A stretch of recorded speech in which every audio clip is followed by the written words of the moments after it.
Maroochydore Beach is located on the Sunshine Coast, roughly 100 kilometres north of Brisbane. It has a population of around 48,000 residents, with a large amount of residential and commercial infrastructure located in close proximity to the ocean and the Maroochydore River mouth.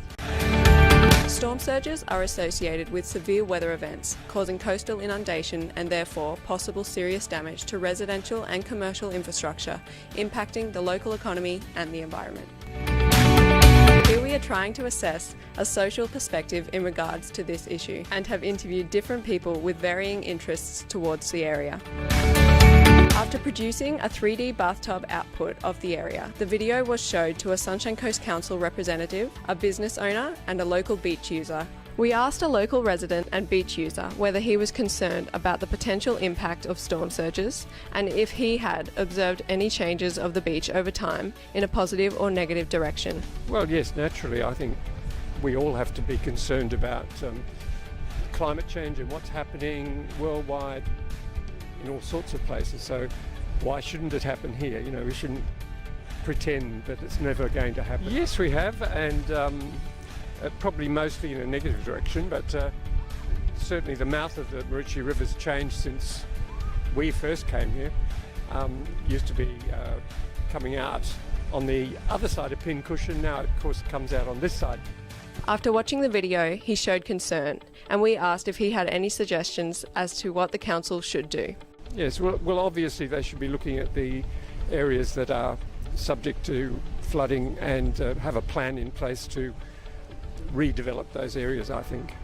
A well-known business owner was very much happy to answer our questions and to give his input. Yeah, well, this is on the cards. I mean, when I grew up here, most of the houses and the flats that were built around this area were all on stumps, and there was a reason for it. The water would come in, the water would go out, and no damage was done. So now we build buildings on the ground, underground car parks, a lot of things that aren't really designed for nature to do its thing. So, like I say, things haven't been tested properly. So we'll wait and see. He also showed concern about the future generations and what the council's role should be. Not particularly in my lifetime, but I guess in the kids' and my grandkids' future that they'll see something there. But the main thing that I'll be concerned more about is probably sea levels from cyclonic activities, tidal surge through that. You know, it's a lot of more development here than we had when it was bad back in the 60s and 70s.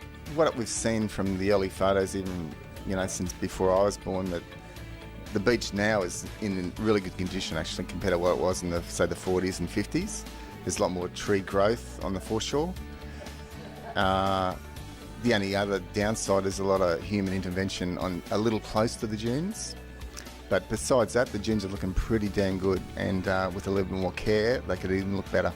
I think they should work closer with nature and talk to the community and see what they think that maybe what we should be doing, and that includes no rocks.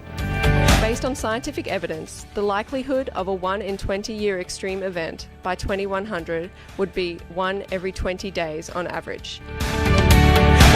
The council representative explained what the council's position in terms of planning and how they prepare for these possible future events. Council's current position is defend, so protect the assets that are seaward of the Maroochydore Beach. So currently we have plans for a future seawall, so a rock very similar to an A-line seawall down at the Gold Coast that will provide some terminal protection for Maroochydore Beach once an erosion trigger has been met. So that has been given pre-approval by state agencies.